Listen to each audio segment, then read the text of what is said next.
Coach Joe White, welcome back. Yeah, it's good to be back. It's good to be back, but I wish it was under better circumstances.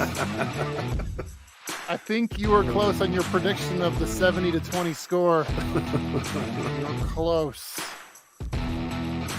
I was actually in Philadelphia, and I woke up that morning, and I told my two sisters and my dad, two of my sisters and my dad, the Broncos are going to give up 100 today. That's what I said. And they gave up 70. Hey, you know what? You were close. And hey, did I tell you, Coach, I'm working on a book? Oh, good. I'm writing a book on reverse psychology. Okay. So just don't buy it. Yeah. So here's the big. You've coached football for some time. 30 years. You helped write up some practice plans, I'm sure. Yeah. I'm sure you've had games when, as much as the coaches we don't want to admit it, we've probably been on both sides of games of what Sean Payton and the Broncos just have done. So, Coach, what I want to ask you is what I'm curious about is, like, have you, after recovering from a game like this, if you believe in your process, how much are you adjusting your practice plan the next week? If you believe in your process, not a lot, because you got to believe in your process, and you got to keep. Joe, you're clicking again. You got to keep trusting your process that it's going to work. What's happening right now is he has a process, but they're not winning the process. I heard McGlinchey talk a little bit about it today. He said, we're all trying to get used to the new coaches and the new players and blah, blah, blah, blah, blah, which I buy a little bit, but I don't buy it a lot just because these guys are professionals and that's all they do. Like I've said this a million times on our show so far, that 24/7, that's what they do. Is football. And there's only so much you can say after losing like that. That's historical. And you do tweak things. You tweak things all the time because do you make them run harder? Like if this was your high school team and you're like, hey guys, we're running lines today, or a line for every point differential. No, I don't think so. I think what you do is you keep working on the small things. Here's what I see, Robin, and this is my problem right now. Okay. Every player that's in the NFL is an extraordinary football player. Even the kickers? Yeah. Even the kickers. Okay. They are the top of the top in what they do in the world. Okay. So how can one team beat another team 70-20? In my opinion, there's two ways. One, your scheme is bad. Okay. Two, your effort is bad. Because you're a professional football player, you're getting paid millions of dollars because you're one of the best players in the entire world, or else you would not be on an NFL roster. So their talent isn't that much better than the Broncos' talent. So here's what I'm seeing. I'm seeing a lot of lack of effort, to be honest with you, especially in the second half. It's just there's some guys who signed some good contracts after earning it. And I'm seeing some lack of effort now from some of those guys. And it's pretty glaring to me. And I think when you lose 70-20, it is scheme and it is effort. All the above. Yeah, it's both, because there's no way an NFL team is 50 points better than another NFL team. It's just, there's no way. So you have to look at those two things. How do we fix those two things? Yeah, no, I could see that with the effort and the scheme. I disagree with you. I think the talent level, like the Broncos, have proven that their talent level is just not as good as the rest of the league, or at least the large majority of the league, or competitive teams. So I think the games are designed to not have blowouts. That's why, like when Washington came back on us, the previous week when we were up 21-3 and came back, like that doesn't surprise me when teams come back. It's like NBA, it's professional sports. They don't want these big games because people tune out really quick. So games are designed to come back, and the rules are designed to encourage that behavior, to not let teams get that far ahead. No what I think they ran into with McDaniel down there is his offense, he's playing chess while everyone else is playing checkers. I And agree. the Broncos team just proved that they're that far behind. I'm not saying they're a true 50 points behind. You know how it is, just like in any game. Once it's out of reach, you're putting other guys in and you're making more base schemes. You're not doing exotic things. You're just seeing who wants to play. I agree. So And it's like, I don't know what that point was for the game with the Broncos. Was it when they're down by, probably, I would guess, once you start getting down by 4 possessions in the second half, you at least start looking at stuff like, we don't want to put stuff on film that other teams can use. And, we want to see what guys can play. I agree. And I don't think the Broncos have the talent that the Dolphins do. But what I'm saying they're the is fastest team on earth. I agree with you. I mean, I think there's 4 players on the Dolphins that could go compete in the Olympics 4 by 100 relay. But all I'm telling you is they're not 50 points more talented than the Broncos. Yeah, no, but I think they just are. So, I think they checked out quicker than what the Dolphins did. Right, that's what I'm saying. So it's scheme and it's effort. Yeah. Right. So here let's dive into scheme just a little bit. You mentioned McDaniel for the Dolphins. Aurora kid. Yeah, Smoky Hill grad. I think it's awesome. I love watching that guy coach and be a coach. He's real. Did he out scheme us? Yeah. You know why? Because he knows how to get the ball to his guys that can make plays. Mm-hmm. Okay. We don't. We have Marvin Mims, and I'm going to say it again, and I sound like a broken record. You know what I'm going to say. We have Marvin Mims and Jerry Jeudy. Both those guys can flat out fly. They can run like the wind. Okay, so I'm following the game. We're in Philadelphia, and I'm following the game, and I see Judy's got 1 catch like at halftime. So how many targets does he have? Okay, Mims has a couple catches. How many targets does he? How are we getting our guys who can make plays like that, the ball, like I say every week, in space? Okay, Jeudy scores a touchdown, and Johnson's legal procedure or something. Mm-hmm. I read that he had 2 legal procedure penalties that cost us 2 touchdowns. Why is he in the game? Well, that you're an NFL football player. Again, that's all you do all week is prepare for a game.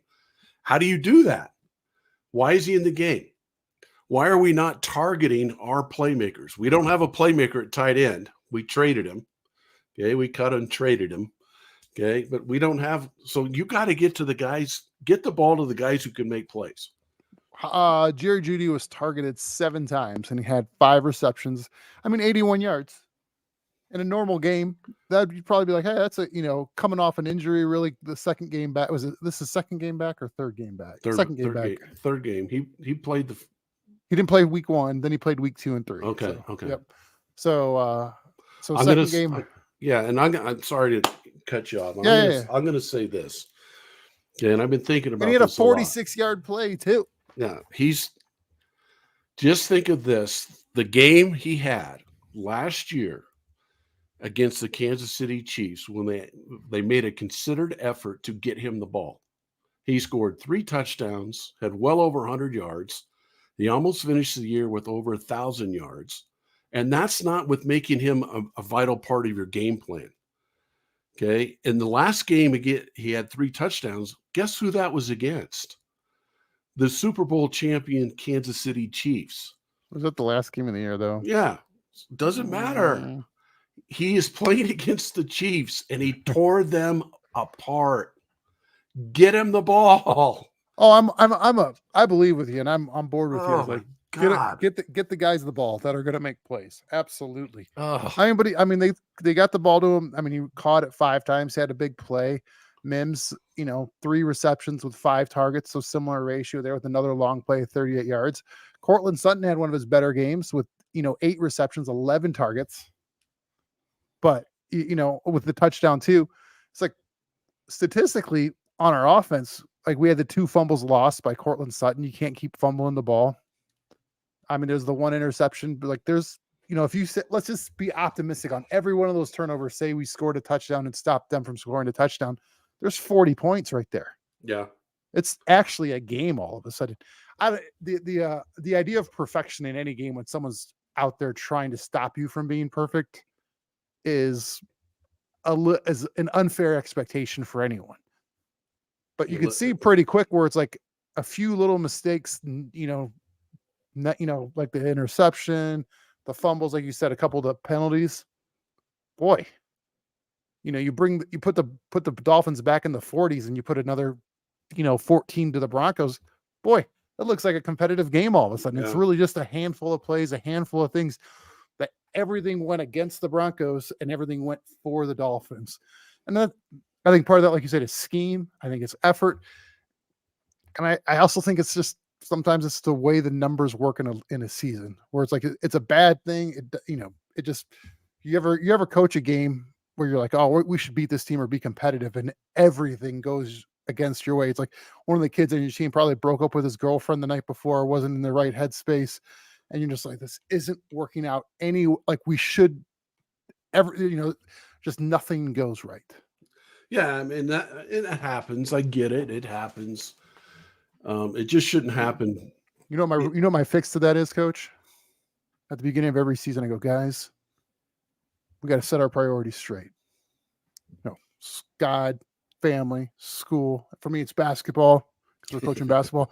I go, if you got a girlfriend, time to break up with her. I did that to a group of junior high kids, and they're like I think the junior high girls were about to key my car. Yeah. You probably got some good emails on that. Thankful emails. The parents were like, "This is great, thank you." You cleaned up the drama for the basketball season. I don't know. I just look at an NFL game and it's 50 points. It just should never happen. And I just saw a lot of lack of effort in anything you do, Rob, in any sport that you coach, any business you run or whatever. It's the little things that make you better. It's the little things that get you to the next point. Legal procedure on a touchdown play, fumbling twice. Those are the little things that have killed this team for the last 7 years. Yep. When is it going to stop? Speaking of when's it not going to stop, Coach, let's talk about the Bears. We have the Bears this week in Chicago. And if there's a team that is a get right, here's the thing: is the Bears are looking at this like, oh, this is our get right game. Yeah, they are. And sure. And the Broncos are going, oh, this is our get right game. And so here's the conspiracy theory hat coming on, Coach. Do you think either team really wants to win? Like this could be the positioning for like the top one or two playoffs or draft picks. I can guarantee you the two quarterbacks want to win. Oh, 100% on that. But like Sean because Payton they don't want Sean Payton knowing he's there for another 3, 4, 5 years is going, how badly do I want Caleb Williams? Yeah. How badly? Yeah. And I ask you this question because I've been thinking about this already. How bad do I want the Broncos to win? Or do I want them to all of a sudden, I mean, we're 0-3, we ain't making the playoffs. We're going nowhere. Mm-hmm. So what does a win give us? Let's look at the next games up until the bye week. Our bye week is week 9. So we have the Bears, which we'll say is a winnable game. It's a winnable game. Let's take the conspiracy hat off. The Jets in week 5, probably with Trevor Siemian being the quarterback. How much fun will that be? Yeah. It went from Aaron Rodgers to now Trevor Siemian. Yeah. Both fun stories. Is the Jets with anyone at quarterback besides Aaron Rodgers? Is that a winnable game for us? It's winnable, but the Jets have a great defense. They do. So it's the Bears is a more winnable game. Let's put it that way. Okay, between the two, we'd probably at least expect a win out of one of those. Yeah. And then the Chiefs, Packers, and Chiefs. Is there a win out of those 3 games? So if we don't win between now and the Jets, we could be going into our bye going 0-8. It could be very easily. And then at that point, we got Bills, Vikings, Browns, Texans in week 13. It looks like the next reasonable chance. Then in the fourth quarter of the season, we got the Chargers, Lions, Patriots, Chargers, and Raiders. Like if we don't win these 2 games, like our next couple winnable games are probably the Texans and Raiders. Obviously, it's the NFL. Things happen. We have a chance against the Patriots and the Chargers. Chargers do Charger things. But I don't know how you can, and first and foremost, I'm going to be upfront and honest with it. I totally was wrong on what I thought the season was going to be. So I'm just going to put that out 11 and there. 6, coach. 11-6. I I put it, started but at 7-10 and went pretty quick to 6-11 after the preseason. and I was wrong. And there is nothing that gives me hope, even though I want to have hope. There's nothing that gives me that hope and that confidence that they're going to win these games. I mean, we sit there and say, well, we expect to beat the Bears. I don't expect to beat anybody with this team. I just don't. I don't know. I'm really frustrated. Again, we go, and let's just put it out there. Randy Gregory. I told you at the start of the season. What did I tell you? Okay, he plays a full game against the Dolphins. Doesn't get one tackle. Is that true? Okay, look at that. Yeah, Alex Singleton. He's the one I was talking about. I'm calling him out. Last year when I went and watched him play against the Chiefs, that guy was everywhere, all over the field. I've seen him take plays off more this year than he did in one game last year. It's unbelievable to watch it. And I'm not saying he's a bad player, but he signed his big contract, and I don't know if I'm afraid to get hurt. I don't know, but I'm calling him out because he's not given the effort that I saw him give last year. Too many guys get hurt all the time. Josie Jewell's hurt all the time. Justin Simmons, good player, great player, hurt all the time. I wonder if Justin Simmons with being hurt more this year. Obviously, I think age is always a factor when it comes to a player, especially how long he's been in the league. But he played so many snaps because he was the Iron Man for a while. He was close to the record. I'm always curious on stuff like that, like if the wear and tear is finally catching up to him. Yeah, sure it does. I mean, and I'm not saying they're bad people or anything like that. I'm just saying, when does it stop? I'm just frustrated with it all. I got a question for you. In the game against the Dolphins, who had more tackles, Drew Sanders or Russell Wilson? Did maybe Russell Wilson on the couple fumbles? I hope it's not Russell Wilson. Who had more tackles, Drew Sanders or Russell Wilson? Okay, I'll say Drew Sanders. Close. It was a tie. They both had one. Yeah. See, and shouldn't happen. That's your middle linebacker because Jewell went out, right? Jewell goes out. So how does your middle linebacker make one tackle in a football game? If that happens, you got problems. Oh, how many did Singleton make? Singleton, he was up there 10 tackles, 7 solo, 1 for loss. Okay, so he's still producing. Mm-hmm. I just saw some things in some of the highlights where I felt like he was kind of, and I talked a little bit about it last week on the goal line and so forth. I love watching him play. That's kind of my whole point. I love that guy because he plays hard most of the time, but I've seen him take some plays off this year. What the group that I'm most disappointed with, and I think it's scheme, and there's a number of reasons I think it goes into it, but I think the expectation of our passing versus our rushing, there was 38 pass attempts and 20 rushing attempts. So you're almost 2-to-1 rushing or passing to running. And that's the part where I get you get behind. But if you want to take control and keep your defense off the field for a little bit, keep their offense off the field. And you do that by running the ball typically. Yeah. So that's the frustration I have. I know they went down 14-0 real quick, but they actually, at the end of one, it was 14-7. So it's at the end of one, it was kind of like, oh, it could be just a shootout, fun, high scoring game. Then one team stopped and the other one kept going. But when you're coaching a game, whether it's high school or wherever, what's the point where you see the pull from if you're going, hey, our game plan is going to be to run the ball, to go, ooh, we don't have enough clock left to keep running the ball the way we want to run and to be competitive in this game. Well, it's not when it's 14-7 after one. Right. I totally agree with that. And as a defensive coordinator, which I was for 30 years, it's I loved when our offense would run the ball. Yeah, I loved it. right. It gives our guys time, to rest. It gives us time to scheme. It gives us time, and when you're dominating in the run game, it kind of demoralizes the other team. And I Mhm. think the Broncos have 3 backs that could really do some damage there.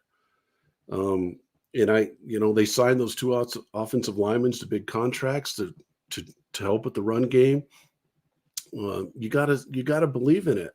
Again, that's kind of the process, right? We all thought that we got rid of all of our athletic tight ends except for Dulcich, who's always hurt, and we signed 3, like I said last week, glorified offensive tackles to play tight end to run the ball.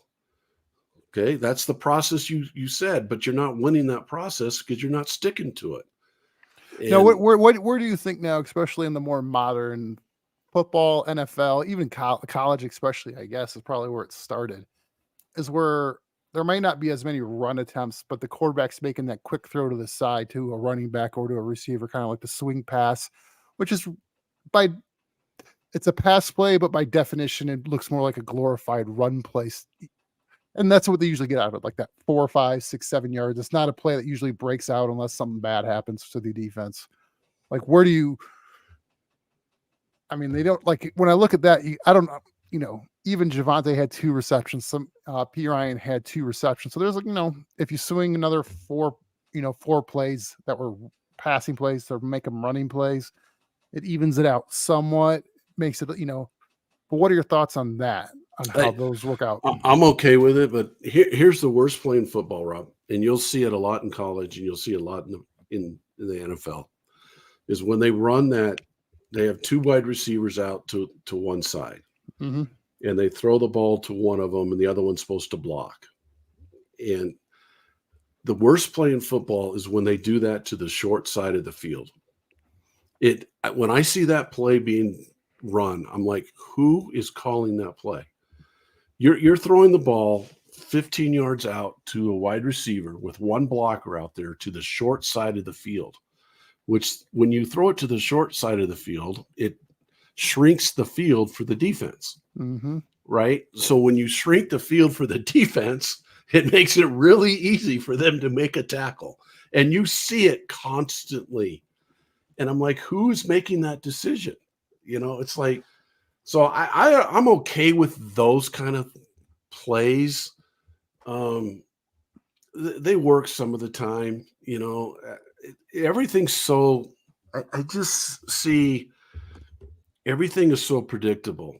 If the Broncos throw on first, they're running on second. You watch it. They throw the ball on first down, where they complete it or don't complete it, they're running on second. Did you ever have someone self scout you? So, like, say we're on the same Yes, staff, and I'm going, hey, Coach Joe, if I was coaching against you, these are the things yes, the trends I notice. yes, and they do the same, but they still do the same.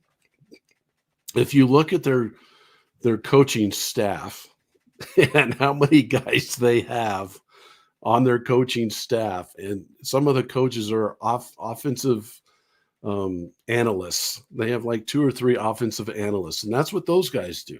And they have defensive analysts, and they have assistant defensive back coach with the regular defensive back coach, and they have so many coaches it's not even funny. Yet you see the same things over and over and over. You have that many coaches, and you scheme up and get beat by 50. I don't get that. And I'm not trying to be. I'm really not trying to be too harsh on people, but I'm being real. I don't get it. How What you get how what do that you can think? happen. What do you think of it? Where it's just where I take this year is kind of a. I mean, last year was a mess with Hackett, and I don't blame Hackett for everything on that even as much. But you kind of go, is it reasonable to expect Sean Payton to fix everything in one season? And like, I think we all had high Um, expectations because, like, it's Sean Payton. He's a Super Bowl winning coach. He knows what it takes. And he may have come in real easily and gone, we have to revamp the roster. And it's going to take a year or 2 to do that. And he may just be looking at, because, like, there's not a lot of guys that are, I mean, like you said, they're great athletes, they're competitors. But I mean, when you're playing on a team and you're going through a rough stretch, and there's that guy who's been through it before and has been in the playoffs and been in the Super Bowl or whatever that whatever sport you're in doing that, and then they go, "Hey, we'll get through this." Right now, you have guys like Justin going, "Hey, we'll get through this." Like, where are we going? You've never been anywhere more than this, Yeah. and so They're used to it. it's like I don't know what to say. They're used to it, but they also don't know. And I think we all get it as we get older. Different expectations that are set on us with more responsibility. I think I trust Sean Payton. I think you do too. I actually do think the players do. But I think it's there's been a culture over there that's been hard to break. And I read something about, Pat Bowlen rolling over his grave right now. Pat Bowlen would never allow this to happen. He was about excellence. He was about doing everything right. He was about treating people right. He was about winning with everyone. And I just, that's what's sad to me is we had, in my opinion, the best owner in pro sports in Pat Bowlen.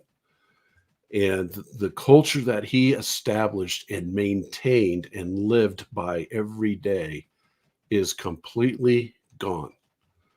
That's what bothers me the most, is because what happened on Sunday happened. I get it. It should never happen. But what happened the week before should have never happened either.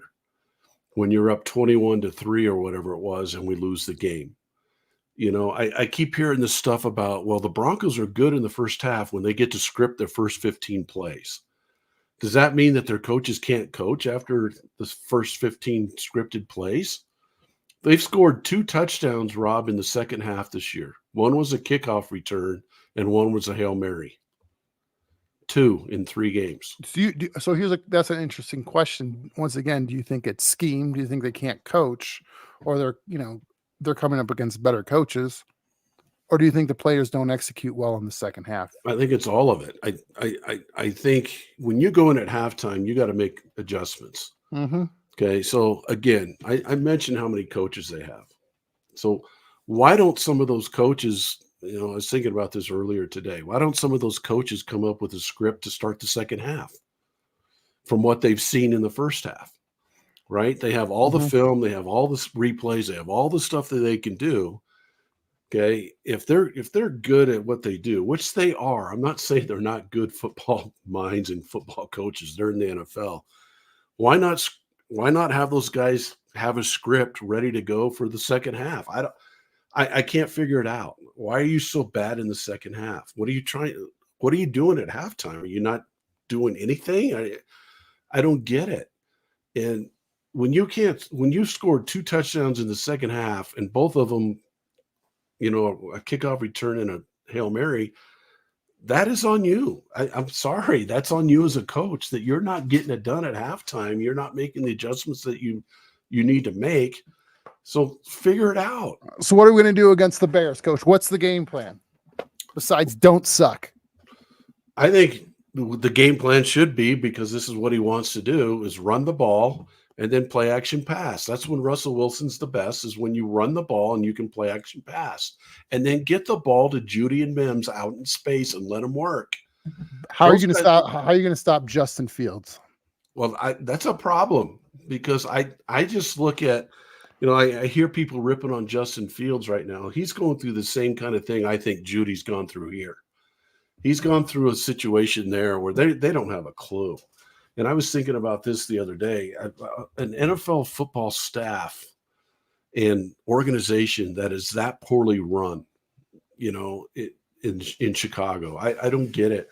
But it's Justin Fields. What scares me about him is his legs. Okay. Mm-hmm. How are we going to stop him from scrambling and all that? We can't get pressure on him. So we might as well just, when they snap the ball, just have our 4 defensive linemen stand there and make sure he doesn't run on us and just make him throw the ball. But we can't cover anybody on the back end. So we might make him look like a Hall of Famer as well. But it's his get right game. Yeah. I don't know. It's going to be hard to stop his legs. So the next big game out here in Colorado, Coach, The USC is coming to see you. What was the last I saw? We were 21-point dogs in that one, Coach. Yeah. What do you see happening? 21.5. The over-under is 73.5. Yeah, USC can't play defense. That's for sure. So it might be like a 40-30. It's a 40-30 something game is what they're looking at. Well, I'm hoping so because what they did against Oregon was not good. It's a top 10 team. Like it's just like they're USC. They're a good team, but CU knows it. I mean, Prime and those guys know it, that they don't have the horses up front to be in the games with these type of teams. But they need to keep it close. They need to get. Here's what I think, Rob. They need to get confidence going in to after USC. I don't think they can beat USC. I would love for them to, but I don't think they can beat USC. But can they get some confidence back? Because they got going 3 winnable games right yes, after them. They do. And that's not 4, really. Almost the rest of the schedule. Utah's going to be their next toughest one at the end of the year. And that's what we want, all right? We want to get them to a bowl game. We want them to keep progressing and keep getting better because they know what they need.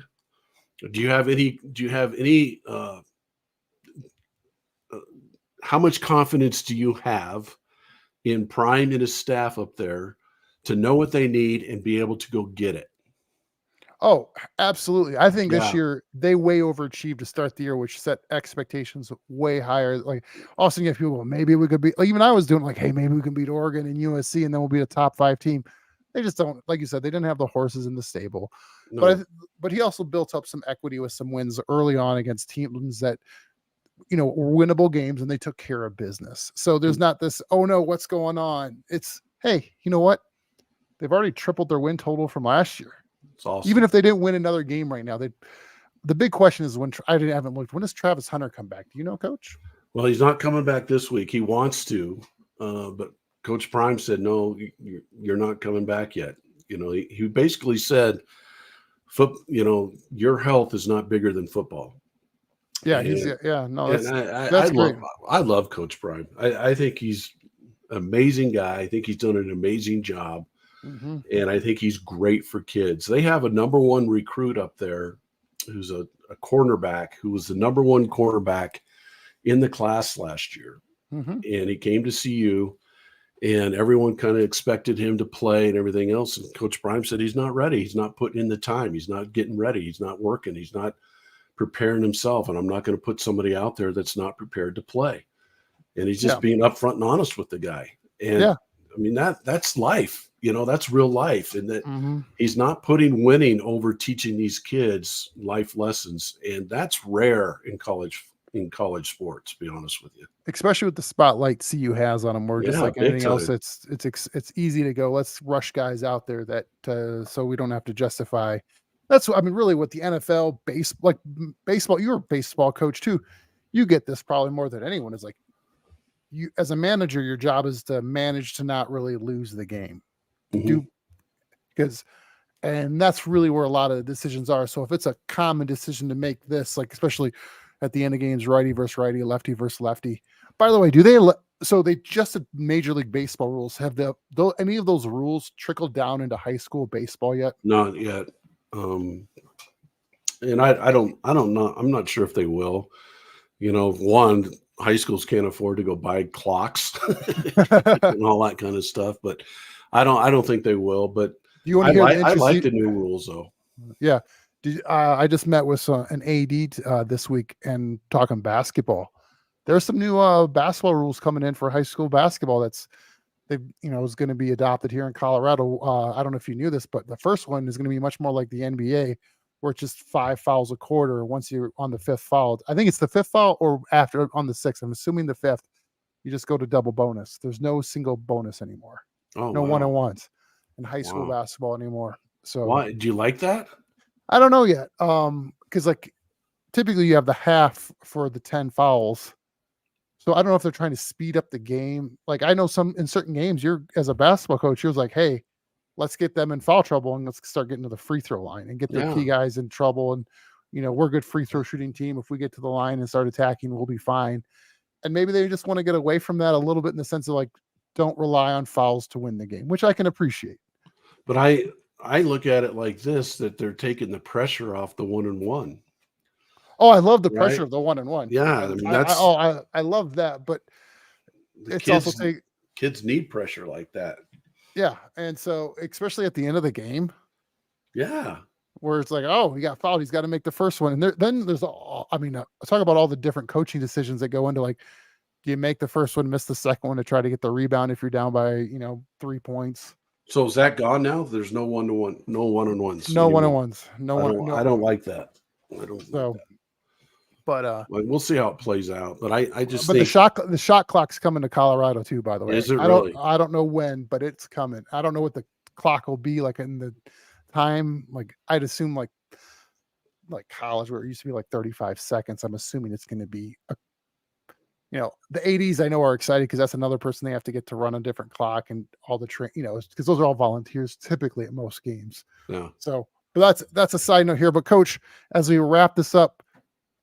The Rockies are at 101 in losses.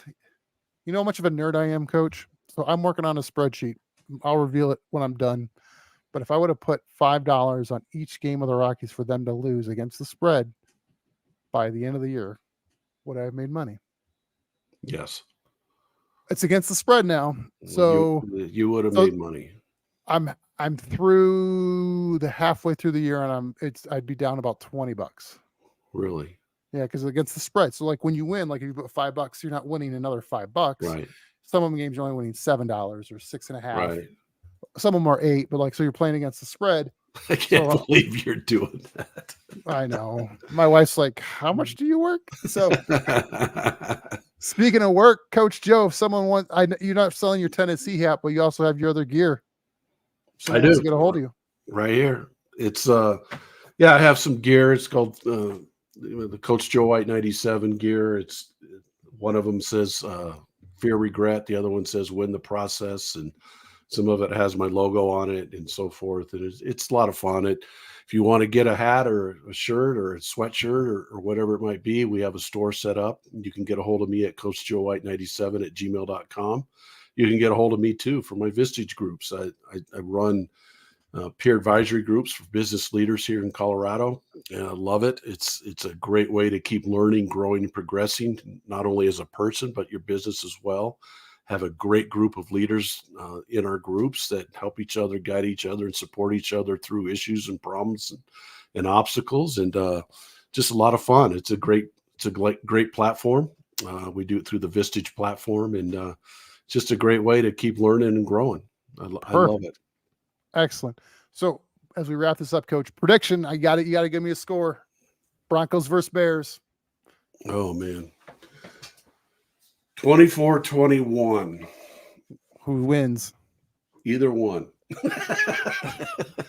I hate to say this, Rob, but I think the Bears are going to win. He's calling it 24-21 for the Bears. What about you? I mean, how are you feeling about this game? I know. Oh, I'm excited for this game. This might be the most. I was looking forward to this one before the season started. I agree with you. I think Justin Fields has kind of got the shaft there in Chicago. I don't know. Like Chicago has so much potential right now with all their draft picks, young players, what they've done. I just think they should be way better than where they are. They should at least be like in that conference middle of the pack. And if there's a team that could probably figure it out and get things together, I would expect the Bears to have a better trajectory on the season than the Broncos right now. But really, Vegas isn't really wrong. And when you're going in and you're the favorite, but if you look at the standings, this is what I was looking at this week a lot, was at the whole league and the points differential. Because I'm a big plus minus fan. That's my basketball background. I want to know when Coach Joe's on the floor, are we plus or minus? Yeah. That's what I want to know. I like that stat actually. For basketball, it's huge. Yeah, and it's way more technical in football. I get it to understand if they're doing, but like for 5-on-5 games, it's pretty easy. Like, oh, Rob, every time you go out there, we're down 11 points. That shows over time. I mean, the Bears are minus 59 and we're down 53, and we have that 50 points of that is one game, and I'm willing to write off one game as an anomaly. So I actually think we're going to pull this one off, Coach. I actually think Russell Wilson is going to put up some points. I'm going to say he's going to throw for 3 touchdowns. I think we're going to have 2 rushing touchdowns. So what's that? 5 touchdowns. We're going to be in the 30s. Wow. I think the Bears though are going to be right there with us. I'm going to say 38, 30, right in there. Wow. You think I the think Broncos are going to put up 38? It's against the Bears. Absolutely. I get it, but is our defense going to get us the ball that much for us to score that much? Oh, I think it's going to be a track meet on both sides. I don't think either defense is going to do much anything. Let me ask you this, Rob, real quick. Yeah. The Broncos last, I don't know, several years have had a Mhm. top 5, top 10 defense. It's a statistical lie Why all of a sudden are they so bad? because it was a lie. It was as an absolute lie how good their defense was. Vic Fangio manipulated the games to make his defense look better. It's pretty obvious as you watch the games. I don't want to go into all the details, but he would have the offense coached in a way that protected his defense. Okay. Not to win the game, but to protect his defense. Yeah. So it statistically manipulated the game. And last year, I think Evero, great defensive coach. We were probably better defensively than we were last year. Move some pieces around this year that just aren't clicking yet. But I think, once again, we've said this before, teams were going, if we scored 3 touchdowns, we're going to win the game. We were averaging 17 points as an offense. Yeah. And our defense, here's where I think our defense was overrated. We weren't getting, like, if I think of like the past Steeler defenses, like with Palomalu and Porter and those guys, they also got turnovers and got created points. Yeah, we never get turnovers. We never created points on our defense. Ever. So then when that's like, I'd rather give up a few more points knowing that our defense may get points, like the classic Ravens defense under Ray Lewis, those type of defense. Now, we're also comparing them against great defenses, which is an unfair comparison. But like when you look at their traits, they're creating turnovers, they're getting the ball, they're creating short fields for their offense. Our defense the last few years never did that. No. So for them to do, so that's why when people are like, oh, our defense is so great, it's like, but what metric are we looking at, and what are teams trying to do against us? Yeah, and I don't disagree with you. So I think it was a statistical lie in the sense that and they weren't doing some of the things like, a good offense. We think of like the greatest show on turf. We think of, some of those great offenses like with Peyton Manning, the Colts, Edgerrin James, Marvin Harrison, and those guys. They created stuff like they, and so then on the inverse relationship that on defense, our defense isn't creating anything. They're just kind of, it's completely reactionary. It's like, hey, don't make any mistakes. It's the epitome of not playing, of trying not to lose instead of playing to win. Yeah. And part of it, it's a yin yang thing with offense, defense. Is the defense putting you in place to succeed, or is the offense? And I get it. It's a multi-variable equation. But I've said it time and time again. Our defense was never really that good. I think of it like a stock traders trading in like the hot markets. Everybody would. You could have a monkey throw a dart on the board and pick a ticker sign and be doing well. When the market's doing bad, those are the real guys figuring it out and making money, or at least, not losing a ton of money. It's like when things are, that's how I look at it with these guys in the defense. Like, it's like you want to pick your stats to go, hey, this is why we're good. They weren't, it's like, okay, if we can cherry pick stats. You've worked with sales guys and stuff. Everyone can pick stats and go, hey, I'm a really good sales guy. Yeah. But the company paid for 100 leads and you closed 3 of them. Yeah. And you're supposed to be closing at a 20% rate. It's like, just because you closed your last 3, but you lost the last 97 doesn't make you a good sales guy. Well, and I agree with you wholeheartily on the turnovers. It seems like the Broncos never get turnovers. I would actually say they're doing a better job of it this year than they have in the past. And you know what? I'm willing to break something like the defense to go, hey, we're going to take more risks. We're going to do certain things to try to win the game. You know what? Sometimes the big play happens and it beats us. But I'd much like, I play tennis, coach. I'm going to go play tennis after this. So I got to get going in a few minutes. And I play with some people and they make a mistake, but they were going for a winner. You know what I tell them? I go, good. It's okay. Keep going for that winner. I'd much rather lose trying to win than to lose trying not to lose. Yep. It's like, go out swinging. None of us, like, especially at our level, Joe, I'm not trying to talk down on us, but like, if we have friends, they go golfing and they just go, oh, I'm not going to take the risk. Why not take the risk? The PGA Tour is not knocking on your door. Yeah, just go for it. Go for it. Try to hit it on the green when you're not supposed to and take the winner shot. Who cares? Yeah. But we have this mentality of like, oh, if you play not to lose, play not to lose. And I'm not saying there's not a time for that in certain, when you're up by 21-3, maybe there's a time not to lose. But there's also times to be like, hey, let's go. Yeah, I think you put the foot on the gas pedal all the time. The hardest thing I found with high school boys sports is to coach the guys when they're up by 20 at halftime. Yeah. That's the hardest. Like, when you're down by 20, it's easy. Guys, play harder, box out, make your layups, focus on the little things. When you're up by 20, everybody's head bobbing into the locker room, and you're going, guys, they're a good enough team that if we don't come out and play strong the next 4 minutes, or we usually go win the next 2 minutes with 8-minute quarters, and you go, let's go up by 26 right off the bat. Let them know that this is not a fluke. Because all of a sudden, if they go on a 6+ run and they're only down 14, middle of the third, they're going, we got this. You can let them have life and hope, and that's a dangerous thing to give an athlete. So let me throw this out at you. Maybe we can get to it next week. I'm going to ask you this question real quick. I know you got to get going here. Name me too much water. Name me the free agent signing for the defensive line this year for the Broncos. I don't know. I forget. That's what I thought.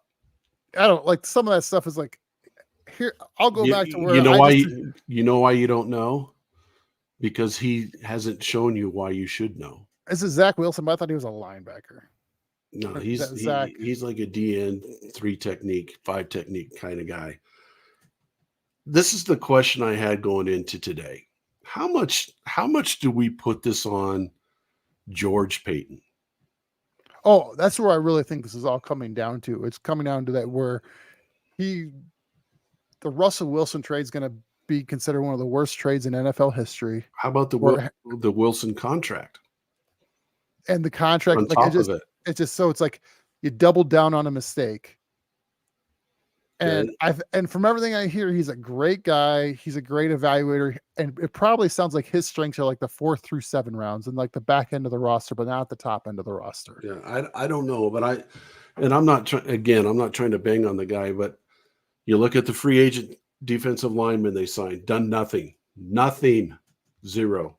Yeah, nothing. and anything that was done this year, for the most part, is going to be now on Sean Payton. You look at because he took control of that GM office too. He did not come in to be just the head coach and not take over that office. I get it, but it's all, you look at some of the hiring of Hackett, which George Payton. Yep. The trade where he gave up when no other team was actually going after Russell Wilson, and he still gave up all of that. Mm-hmm. Then he gave him the contract that we're hamstrung by.